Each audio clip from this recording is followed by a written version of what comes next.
Les États-Unis ne cèdent pas un seul centime à l'Iran. Et même les avantages économiques, la levée des sanctions et tout ce qui accompagne cet accord n'auront lieu que si les Iraniens respectent leurs engagements.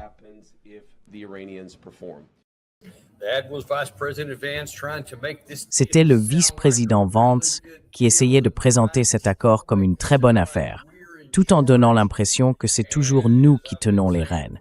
Et comme je le dis depuis longtemps, depuis des mois et des mois, moi je suis pour.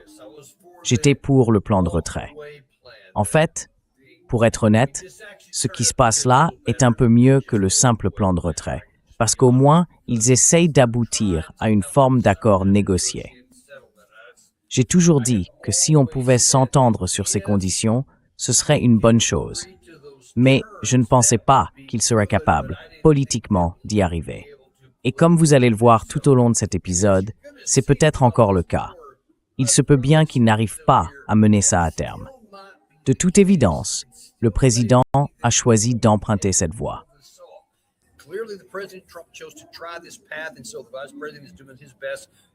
Le vice-président fait vraiment de son mieux, parce que, d'après tout ce qu'on a compris en coulisses, c'est lui qui a poussé pour obtenir cet accord. Ça fait des semaines et des semaines qu'il travaille là-dessus, et maintenant que ça se concrétise enfin, ce sera à Donald Trump de voir s'il... Oui, je vois ça. Au fait, juste pour préciser, je suis à San Juan, à Porto Rico, à l'aéroport, sur le chemin du retour. Donc la prochaine fois que vous me verrez, si tout va bien, je serai de retour dans mon studio habituel à Washington, D.C. Mais pour l'instant, je crois que cette chemise ou quelque chose de très proche, c'est celle que Larry porte souvent. Donc voilà, je suis une pâle copie de lui, mais on va laisser ça de côté. Merci pour ça, Gary, j'apprécie vraiment. Bon, revenons à notre sujet. Le président Trump essaie maintenant de vendre cet accord.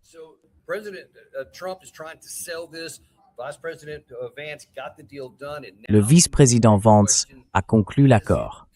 Et maintenant, la grande question, c'est est-ce que ça va tenir? Est-ce qu'on va vraiment pouvoir respecter toutes les conditions qui y figurent? Est-ce que la partie iranienne va accepter la manière dont nous voulons interpréter certains points? Parce qu'en regardant d'un peu plus près la version officielle qui a été publiée, je me rends compte qu'il y a pas mal d'ambiguïté dans le texte. L'idée, en fait, c'est de se donner 60 jours supplémentaires à partir de la signature de ce protocole d'accord pour essayer de négocier les points les plus difficiles, notamment la question nucléaire, le contrôle du détroit d'Ormuz, la libération des fonds, toutes ces choses-là.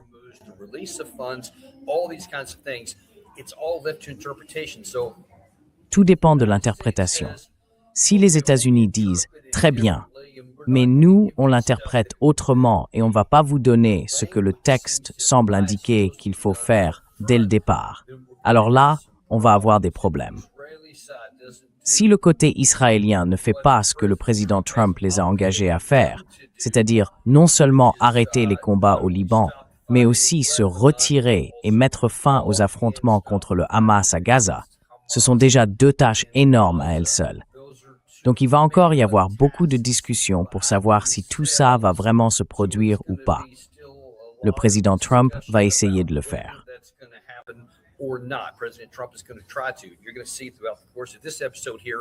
Vous allez le voir tout au long de cet épisode. Il fait vraiment des efforts et je lui en suis reconnaissant. C'est donc la première fois que je me sens un peu optimiste à ce sujet. Mais même là, mon optimisme reste tout petit, parce qu'il y a encore tellement de choses qui peuvent mal tourner. Honnêtement, même maintenant, je dirais qu'il y a une vraie possibilité qu'on n'arrive jamais à un accord final, qu'on n'atteigne pas cette fameuse échéance des 60 jours, suivie d'un accord négocié définitif. Je n'y crois pas trop, parce qu'il y a trop d'éléments qui peuvent dérayer. Alors parlons-en justement. Vous avez vu le vice-président Vance essayer d'aborder les questions d'argent en expliquant que ce n'est pas vraiment de notre poche et ainsi de suite. Le président Trump, lui aussi, a été interrogé sur ce sujet lors de sa grande conférence de presse au G7. Et voici comment il a abordé quelques points vraiment importants.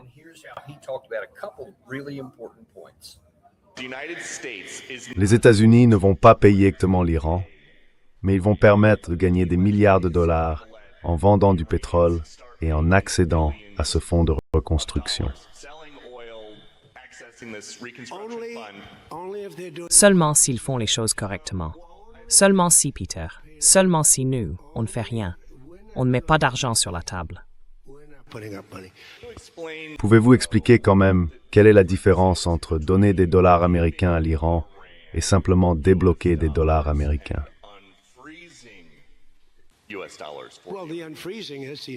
Eh bien, le dégel, c'est la partie la plus simple à expliquer. On a pris beaucoup de leur argent, et on l'a toujours. On a pris leur argent. Ce n'est pas le nôtre, c'est le leur, et on l'a gelé. À un moment donné, j'imagine qu'il faudra bien le leur rendre.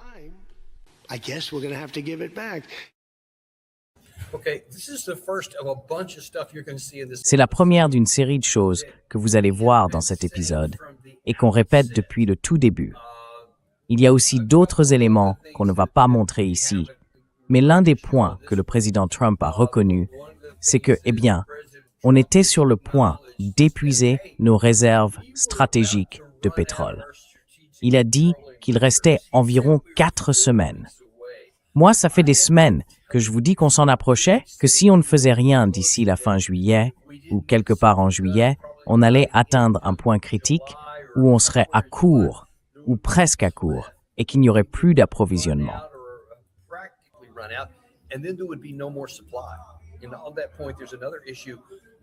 Et à ce sujet, il y a un autre point concernant la Chine. On avait reçu Art Berman, qui expliquait que si on avait réussi à maintenir le prix du pétrole sous contrôle, c'était en grande partie parce que la Chine importait environ 5 millions de barils par jour, et que c'était dans son intérêt de le faire.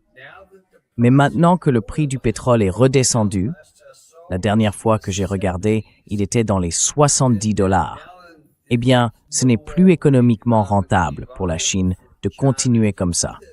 Donc, ils vont recommencer à acheter du pétrole à ce prix-là, au lieu de puiser dans leurs réserves stratégiques. Et ça va resserrer l'offre et les prix vont remonter. Tout ça, en réalité, c'était temporaire.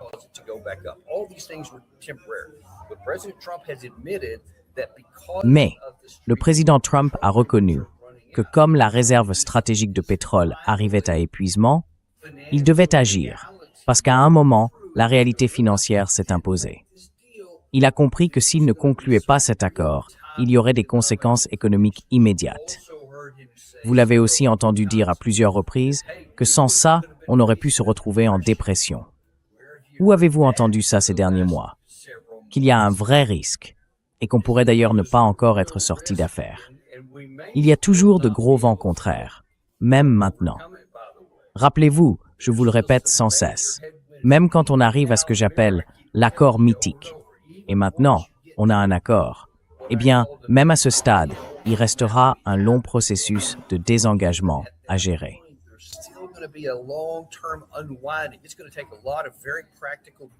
Il va falloir beaucoup de choses très concrètes et franchement difficiles pour que tout ça devienne réalité. On va reparler dans un instant du détroit d'Ormuz et de la question du pétrole. Mais il faut bien comprendre qu'il y a ici de gros problèmes et qu'on est clairement loin d'être sorti d'affaires. Même pas sur le risque de récession ou pire encore de dépression. C'est ce qui a fini par pousser le président Trump à agir. Il a pris des mesures, mais il continue de parler ici des avoirs gelés. Et bien sûr, il fait tout pour dire que ce n'est pas comme l'accord d'Obama.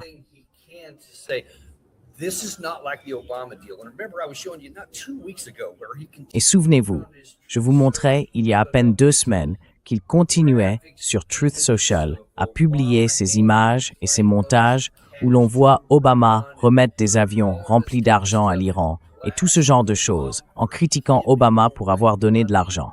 C'était 1,7 milliard de dollars. Maintenant, on parle de bien plus qu'1,7 milliard. Il y a plusieurs catégories différentes et on va en aborder plusieurs ici. L'une des premières concerne les avoirs gelés parce qu'il y avait 24 milliards de dollars que les Iraniens essayaient de récupérer. Et il y a aussi une question autour de 300 milliards de dollars, selon qu'on parle de réparation ou de fonds d'investissement, selon la manière dont on veut le formuler. Regardons tout ça dans l'ordre. D'abord, voici le vice-président Vance à propos des fonds gelés. Here's Vice President Vance on the frozen funds. So on the frozen funds, the amount of money Concernant les fonds gelés, le montant exact, honnêtement, je ne le connais pas. J'ai entendu parler de chiffres dépassant les 100 milliards de dollars. Certains disent même plus de 200 milliards. La plupart de ces fonds ne sont pas dans des comptes américains.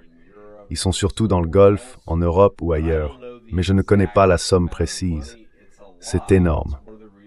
C'est d'ailleurs l'une des raisons pour lesquelles nous avons réussi à exercer une telle pression sur l'économie iranienne, même si ce n'est pas la principale. Nous ne libérerons pas un seul dollar de cet argent tant que les Iraniens n'auront pas agi. Et il y a plusieurs façons pour eux de le faire. Par exemple, s'ils prenaient enfin des mesures concrètes.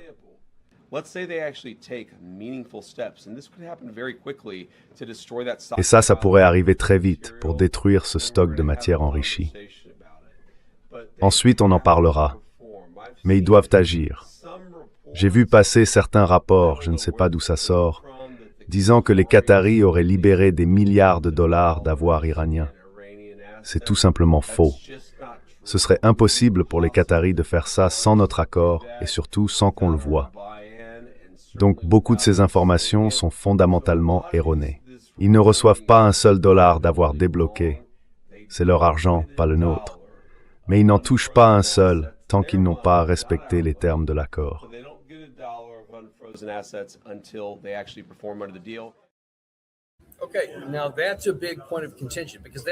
Alors, c'est un point de désaccord majeur, parce que ce n'est pas ce que disent les termes de l'accord. Les termes ne parlent pas d'actifs iraniens débloqués à condition que l'Iran fasse sa part. Ce n'est tout simplement pas écrit. Ce que la partie iranienne répète depuis longtemps, et ce que le professeur Morandi nous a dit dans l'émission à 3 heures du matin, heure de Téhéran, juste après la signature, c'est qu'il fallait verser entre 10 et 12 milliards de dollars dès le départ, et que le reste viendrait plus tard. Et vous avez entendu le vice-président Vance ici évoquer un chiffre bien plus élevé que tout ce dont on a parlé jusqu'à présent. Il se pourrait même que ce soit, et on parle bien de fonds débloqués, au-delà de 200 milliards de dollars.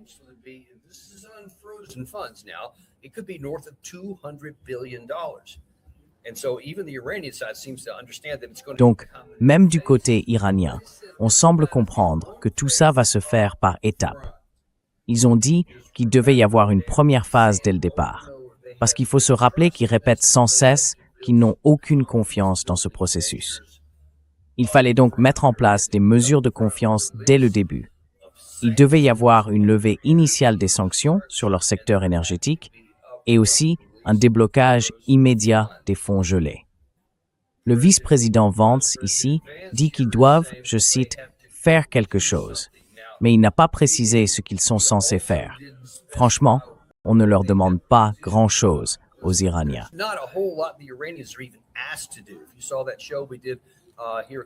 Si vous avez vu l'émission qu'on a faite ici, il y a quelques jours, sur les termes de l'accord, une fois qu'on a su ce que la partie américaine contenait, on s'est rendu compte qu'il n'y avait presque rien que la partie iranienne devait vraiment faire. L'une des seules choses, c'est d'ouvrir le détroit d'Ormuz. C'est ce qu'ils doivent faire. Ils doivent lever leur blocus en coordination avec les États-Unis. Et pour l'instant du moins, ça semble être en cours. Je crois que c'était vendredi que les 2 blocus devaient être levés. Ensuite, on verra combien de temps il faut pour que le trafic reprenne. Parce qu'il y a toujours la possibilité qu'il reste des mines dans le détroit. Il faut les éliminer et il faut que la zone soit navigable pour qu'il n'y ait plus de problème à ce niveau-là.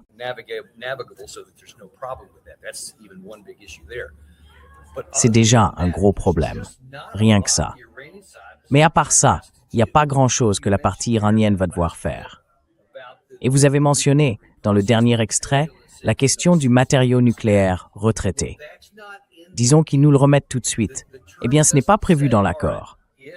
Le texte ne dit pas « D'accord, si vous nous donnez ce matériau nucléaire négocié, alors tel montant sera débloqué. Et si vous faites ceci, encore plus d'argent. » Rien de tout ça n'est écrit. Tout ça doit encore être négocié ici, maintenant qu'on a franchi la première phase et qu'on essaye d'atteindre la deuxième. Donc en gros, on en est au tout début. On est vraiment entré dans le vif du sujet. So I guess essentially we're at the beginning of now. We actually got into it, but now is where all the hard work comes in. Because Mais c'est maintenant que tout le travail difficile commence, parce que aucun de ces points n'est précisé dans le protocole d'accord. Il faut aussi rappeler que ce n'est pas une négociation de fin de guerre. La guerre n'est pas terminée.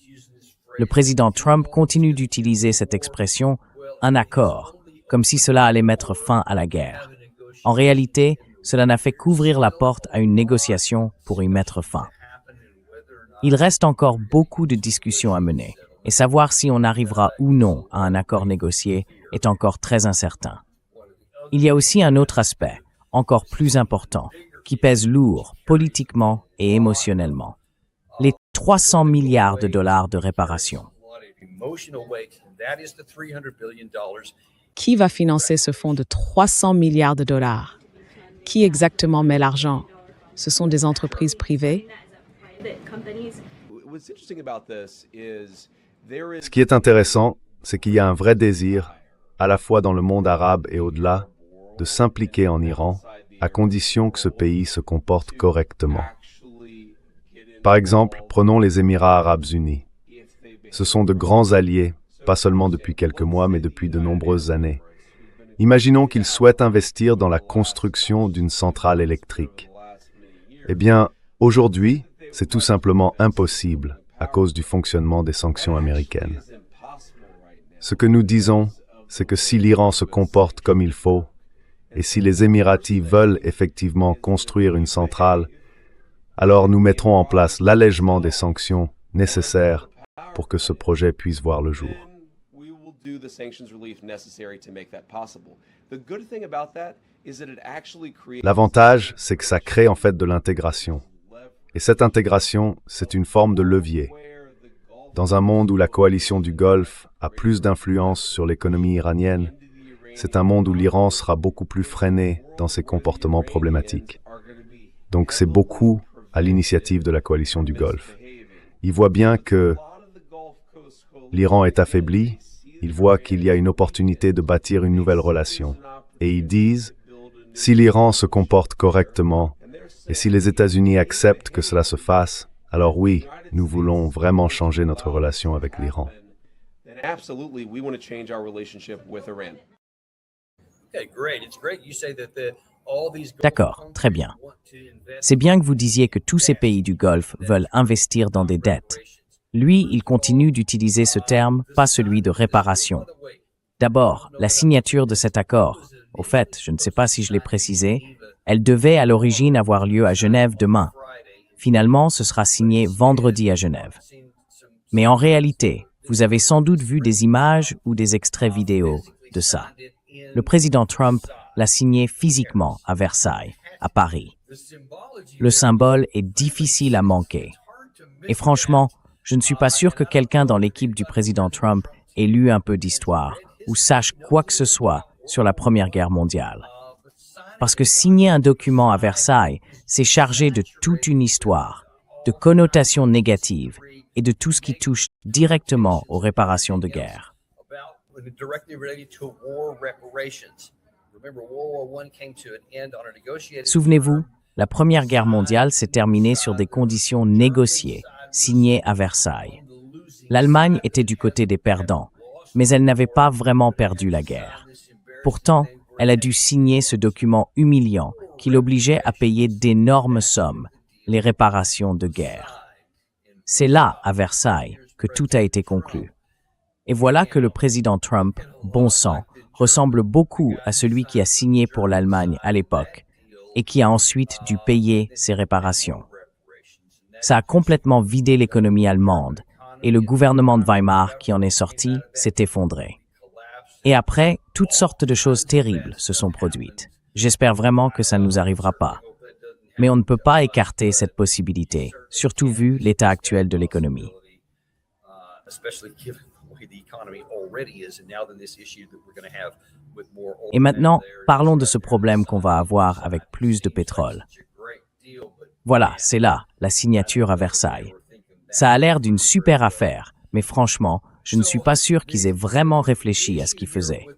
Le problème, c'est celui des réparations. On ne signe des réparations. On ne les paye que quand on a perdu. L'Allemagne a payé des réparations après le traité de Versailles, parce qu'elle avait perdu.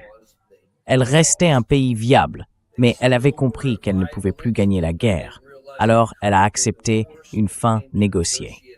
Mais tout le monde savait, et les termes le disaient clairement. Elle avait perdu.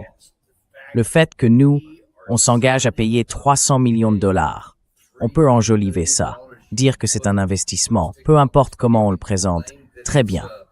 Mais personne n'est dupe. Et quand je dis personne, c'est vraiment personne.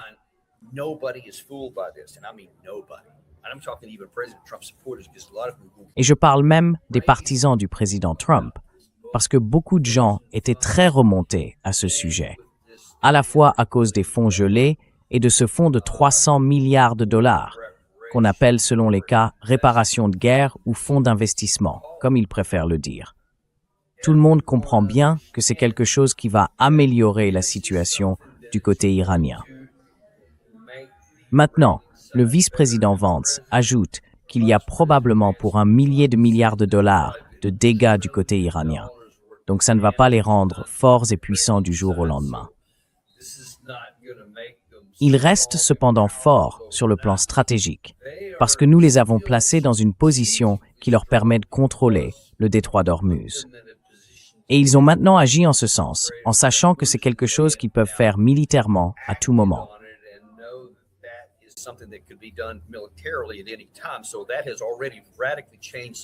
Ça, déjà, ça a complètement changé la dynamique dans la région et ça a hissé l'Iran à un niveau plus élevé. En grande partie parce que l'Iran a tenu bon face à tout ce que les États-Unis et Israël, les deux plus grandes puissances de la région, les États-Unis étant aussi l'une des plus grandes puissances du monde, ont pu lui opposer. Rien de tout ça ne les a mis à genoux. C'est important de le dire, et tout le monde le reconnaît. Donc, quand on signe pour verser 300 milliards de dollars pour la reconstruction en Iran, peu importe les mots qu'on met dessus, tout le monde sait très bien ce que ça veut dire. Mais il y a une autre question qui va avec. Qui va payer cet argent? Parce qu'en gros, le président Trump, comme le vice-président Vance, disent la même chose. Nous, on ne paiera rien.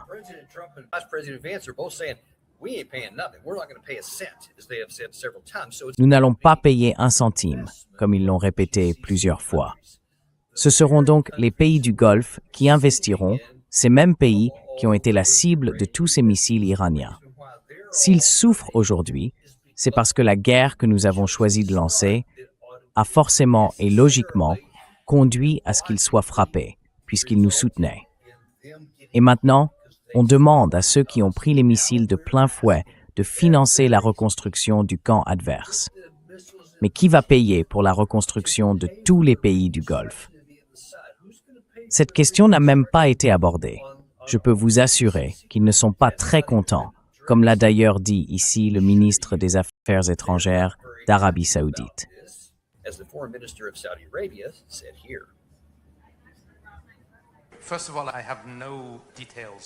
Tout d'abord, je n'ai aucun détail sur ce fonds. Je n'ai aucune information, ni aucune idée du concept qui le sous-tend. Donc je ne peux pas en parler précisément.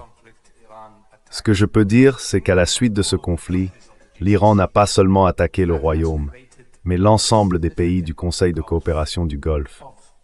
Cela a créé un profond fossé de confiance entre nous tous. Nous étions tout juste en train de commencer à reconstruire notre relation avec l'Iran, à la suite de l'accord de Pékin, après une longue période de rupture. Et ce processus commençait à peine à prendre de l'élan. Nous commencions, timidement, à explorer des domaines possibles de coopération, notamment sur le plan économique et d'autres aspects similaires. Mais je pense qu'aujourd'hui, en réalité, depuis ces événements, nous avons régressé. Il va falloir rouvrir la discussion sur la manière de rétablir la confiance, de reconstruire cette relation, avant même de pouvoir parler sérieusement de coopération économique, d'investissement mutuel ou de quoi que ce soit de ce genre. Et je soupçonne que c'est la même chose pour beaucoup d'autres pays du CCG. similarly goes for many of the GCC countries as well. Yeah, you can imagine that's going to go for them. Oui, on peut imaginer comment ça va se passer pour eux. Qui va avoir envie de s'engager alors qu'ils essaient encore de comprendre comment ils vont payer leurs propres dégâts et qu'en plus, ils devraient payer ceux de l'Iran. Franchement, j'ai du mal à imaginer pourquoi quelqu'un ferait ça. Dès que j'ai entendu cette idée, je me suis dit, d'accord, c'est bien pour les États-Unis, mais enfin, qui va vraiment vouloir s'y coller? For the United States, but man, who's going to be signing up to do that? How are they going to explain that to their domestic?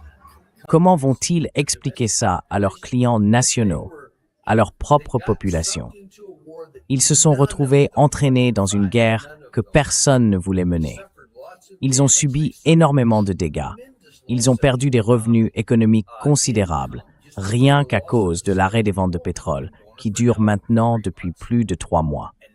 Et maintenant, ils vont devoir payer pour leur propre reconstruction, et même pour ceux qui leur ont fait ça, alors que les responsables apparemment ne vont payer qu'une fraction de cette somme. Vous voyez, ça va pas passer très bien. Beaucoup de gens commencent à murmurer un peu, à la marge, mais attendez-vous à ce que ça prenne de l'ampleur. Et si ce fonds n'apparaît jamais, eh bien, on pourrait voir un autre facteur venir fragiliser tout ce processus et le transformer en une négociation de fin de guerre, en un accord de fin de guerre. C'est un autre gros problème à prendre en compte. Et bien sûr, on a aussi des problèmes de définition. Cela va se jouer pendant les 60 jours à venir, où il faudra dire, d'accord, avant d'obtenir cela, la partie iranienne, selon le vice-président Vance, doit soit retirer, soit retraiter ce matériau nucléaire, comme beaucoup en parlent. Process down, as many are talking about. We'll see if that happens because again, that's On verra si ça se produit, parce que, encore une fois, ce n'est pas dans le protocole d'accord. Ce n'est pas écrit.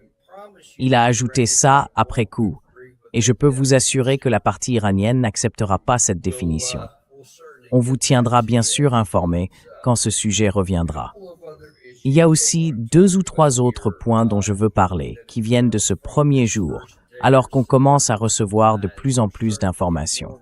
Certaines ont vraiment fait réagir, même ici à Porto Rico où je me trouve. Et l'un de ces sujets, ce sont les déclarations du président Trump sur les missiles à longue portée. Comme on va vous le montrer, c'était jusqu'ici un principe sacro-saint. Non, on va s'en débarrasser.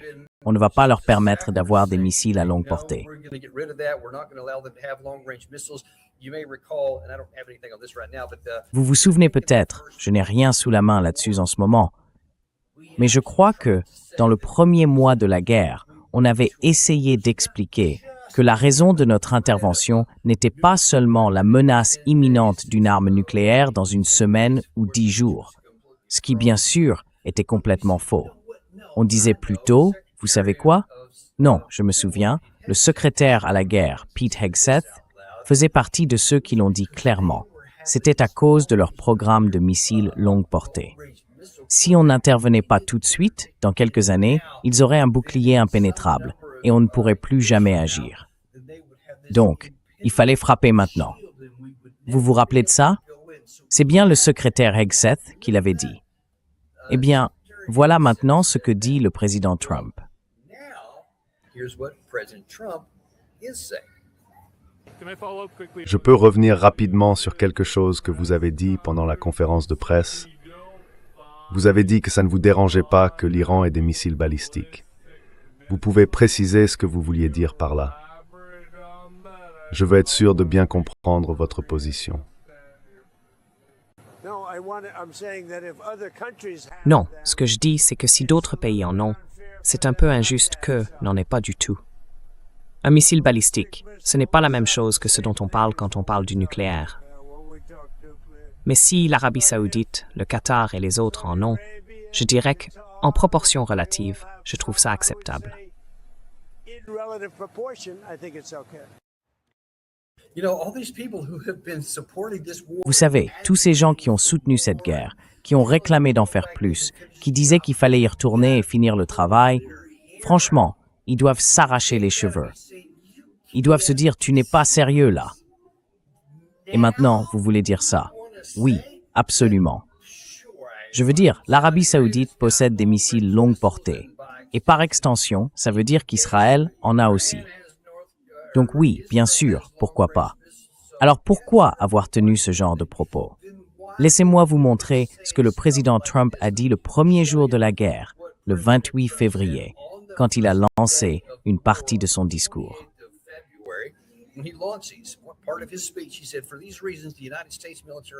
Il a dit que pour ces raisons, l'armée des États-Unis mène une opération massive et continue pour empêcher cette dictature radicale et malfaisante de menacer l'Amérique et nos intérêts fondamentaux en matière de sécurité nationale. Nous allons détruire leurs missiles et raser complètement leur industrie de l'armement. Vous vous souvenez tous quand il a dit ça? On vous l'a montré plusieurs fois ici. Est-ce que ça ressemble à un discours du genre? Eh bien, l'Arabie saoudite a des missiles, Israël a des missiles, alors pourquoi pas eux? Pas vraiment la même histoire, n'est-ce pas? Et ce n'est pas la seule fois. Gary, si tu peux afficher ça à l'écran, c'est un document publié par la Maison-Blanche le 1er avril. Le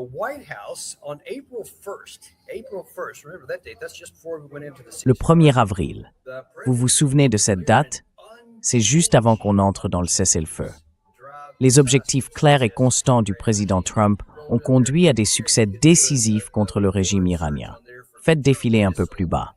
Si vous faites une recherche du mot « missile », plusieurs choses vont apparaître. Voyons ça. Il y en a une, le 2 mars. Nos objectifs sont clairs. Nous détruisons les capacités de missiles de l'Iran. C'était le 2 mars.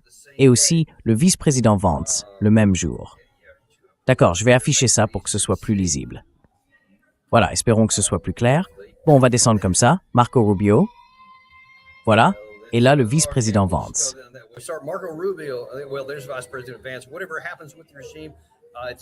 Quoi qu'il arrive avec le régime, c'est secondaire par rapport à l'objectif principal des États-Unis, qui est de s'assurer que ce régime ne construise pas de bombes nucléaires.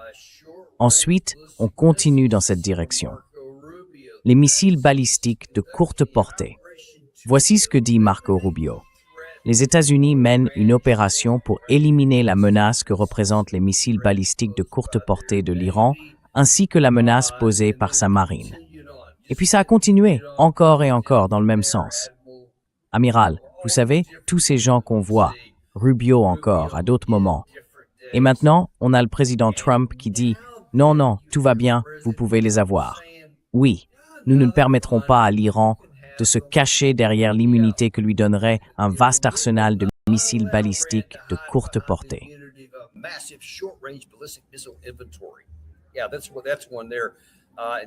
Oui, voilà celui-là. Et juste en dessous, tu vois le commentaire de X. La mission est claire, ultra ciblée, détruire les missiles et les drones de l'Iran. Oui, celle-là est bonne. Et aussi les installations qui les fabriquent. Anéantir leurs marines, leurs infrastructures de sécurité essentielles et couper leur route vers l'arme nucléaire. Ils ne posséderont jamais la bombe atomique. Et maintenant, voilà que le président Trump dit simplement « Oui, ils peuvent avoir quelques armes ». Alors forcément, à part rendre fous ceux qui soutenaient cette position, des gens ordinaires, surtout si tu es américain, tu te dis « Comment on peut passer de ça ?» Toutes ces déclarations fortes, fermes, directives, ah bon, tu sais quoi? Laisse tomber.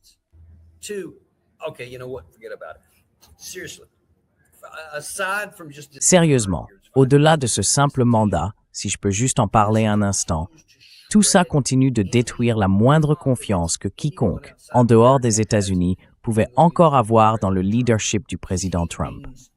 Parce qu'il ne pense jamais ce qu'il dit, sur aucun sujet. Il dit simplement ce qu'il veut dire sur le moment pour obtenir ce qu'il veut. Et si ça ne marche pas, il dira littéralement l'exact contraire dès qu'il pensera que ça peut lui être favorable. C'est ce qu'on voit avec ces missiles, comme on l'a vu avec les fonds gelés, ou encore avec les réparations. Et puis il y a un autre grand sujet, toujours pas réglé, le contrôle du détroit d'Ormuz.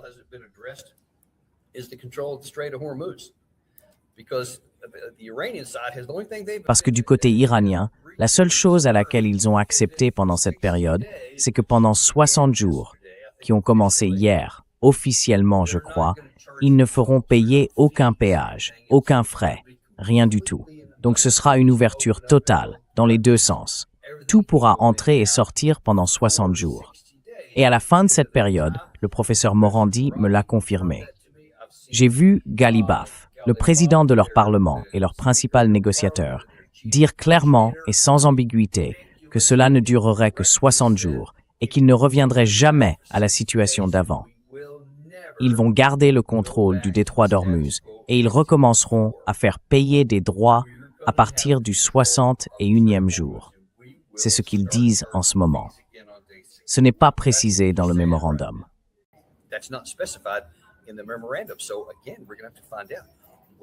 Encore une fois, il va falloir voir où tout ça va nous mener. Comment cette situation va-t-elle se résoudre? Il y a tellement de grands enjeux. Et je n'ai même pas encore parlé peut-être du plus important de tous, le Liban. À ce propos, le dernier point que je veux aborder avec vous, avant de devoir filer prendre mon avion pour rentrer, c'est la question d'Israël. Et pour la première fois de ma mémoire, du moins avec le président Trump, il semble qu'il lâche un peu Netanyahou. Et en plus de ça, je crois que la première ligne de l'accord qui a été publié, signé à la fois par les États-Unis et par l'Iran, je crois que c'était identique des deux côtés, disait qu'il y aurait un cessez-le-feu sur tous les fronts, en incluant expressément le Liban. Ce qui veut dire, bien sûr, le Hezbollah.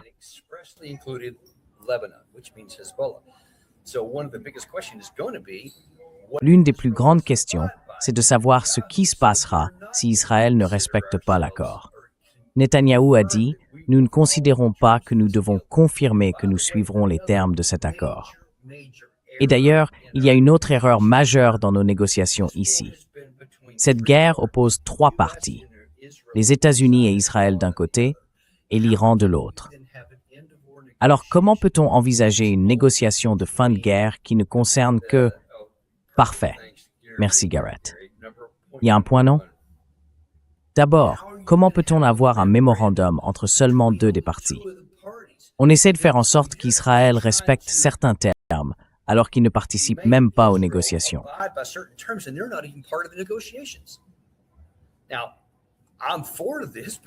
Moi, je suis pour, parce que tant qu'on met fin à cette guerre, qu'on arrête de se faire du mal et qu'on cesse d'essayer d'obtenir quelque chose d'inatteignable militairement, c'est une bonne chose.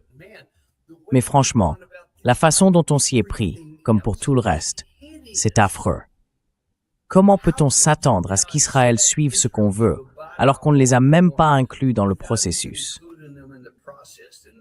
Et d'après tout ce que j'ai lu, Israël n'était même pas au courant des conditions avant qu'elles ne soient rendues publiques. Évidemment, ils sont très mécontents de ça. Alors, le président Trump a bien sûr été interrogé sur cette question, ici, et dans sa réponse, dans l'extrait qu'on va entendre, écoutez bien comment il parle du côté israélien.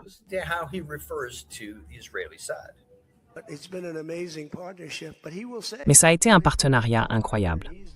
Bon, lui, il dira que nous sommes le grand partenaire et qu'il est le tout petit partenaire. Et c'est vrai, Israël aurait été balayé sans cela. Et pour être juste envers Bibi Netanyahou, qui est un homme bien, parfois un peu emporté, mais vraiment un homme bien, on a eu une coopération exceptionnelle. C'est un premier ministre remarquable. On a juste un petit désaccord à propos du Liban. Moi, je lui dis, tu peux y aller un peu plus doucement, Bibi. Pas besoin de raser un immeuble à chaque fois qu'un membre du Hezbollah y met les pieds.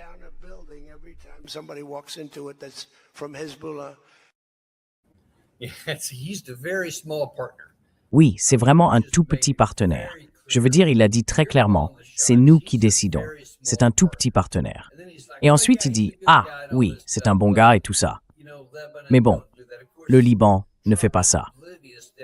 Bien sûr, Trump ne se rend pas compte que pour le meilleur ou pour le pire, et en l'occurrence c'est pour le pire, le premier ministre israélien a lancé les forces de défense israéliennes, avec pour objectif de nettoyer une vaste zone au nord d'Israël, au Liban, et de vaincre le groupe Hezbollah, qu'il qualifie de terroriste. Alors que les Palestiniens, les membres du Hezbollah et l'Iran les considèrent eux comme des combattants de la résistance, leurs alliés, et ainsi de suite. You can call them whatever makes you feel better, but the bottom line Tu peux les appeler comme tu veux, si ça te fait plaisir. Mais au fond, ce sont des forces militaires, et en ce moment, elles sont en guerre avec Israël. Et le président Trump, lui, ne s'attend pas à ce qu'Israël, sans même en discuter avec lui, arrête tout et s'en aille. Tu vois, Trump, lui, il peut faire ça. Ça ne lui pose aucun problème, parce qu'il n'a pas de valeur. Il n'a pas de principe. Il n'a pas d'objectif stratégique, à part ce qu'il arrange sur le moment. C'est vrai. Il pense que les autres fonctionnent comme ça aussi. Mais Netanyahou, non. Lui, il a une ambition de toute une vie, détruire l'Iran et construire ce projet de grand Israël, peu importe comment on l'appelle. C'est quelque chose qu'il a profondément ancré en lui, dans la moelle de ses os, et il y croit vraiment.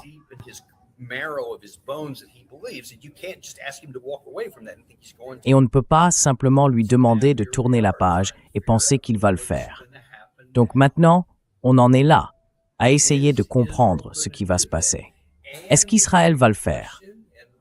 Et la grande question que j'ai d'ailleurs posée à plusieurs personnes, j'attends encore une réponse, c'est si Israël ne respecte pas cet accord et reprend les combats avec le Hezbollah, et qu'en retour, l'Iran riposte, est-ce qu'on va être entraîné de nouveau dans la guerre? Parce que là, on saura vraiment qui tient les rênes. Est-ce que Trump saura rester ferme et dire « Très bien, si vous reprenez le combat, c'est votre affaire. Nous, on n'intervient pas. »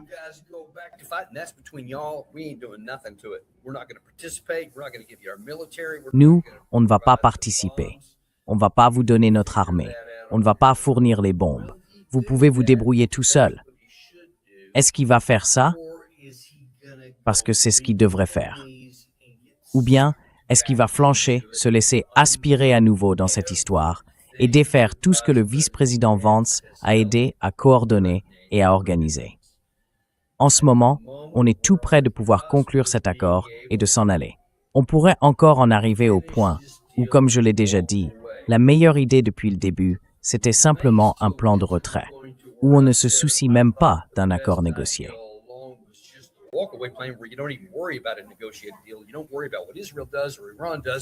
On ne se préoccupe pas de ce que fait Israël ou de ce que fait l'Iran. On dit simplement, c'est fini. Il vous faudra 20 ans pour tout reconstruire. Donc on reprend nos affaires et on rentre chez nous. On ne va rien vous donner, ni pour le retraitement, ni pour des réparations. On ne va pas débloquer de fonds. On ne va pas lever les sanctions, quoi qu'il en soit. C'est tellement plus simple pour Trump de faire ça.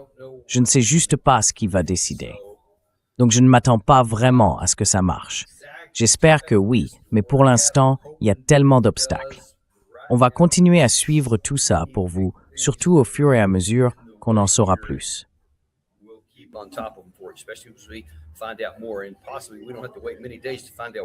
Et peut-être qu'on n'aura pas à attendre très longtemps pour savoir ce qui va ou ne va pas se passer entre Israël, le Hezbollah et l'Iran sur ce front-là, parce que ça pourrait tout bouleverser très vite. On suivra ça de près pour vous. Merci beaucoup à tous. Merci aussi de m'avoir laissé porter ma chemise Larry Johnson aujourd'hui. J'ai hâte de le retrouver dans l'émission la semaine prochaine. Et, avec un peu de chance, la prochaine fois que vous me verrez, je serai de retour dans mon studio à Washington, D.C. Merci encore et à très bientôt. Vous savez, je ne cherche pas à vous convaincre d'acheter de l'or, ni à vous dire comment gérer votre portefeuille boursier. Mais il y a une façon de nous aider.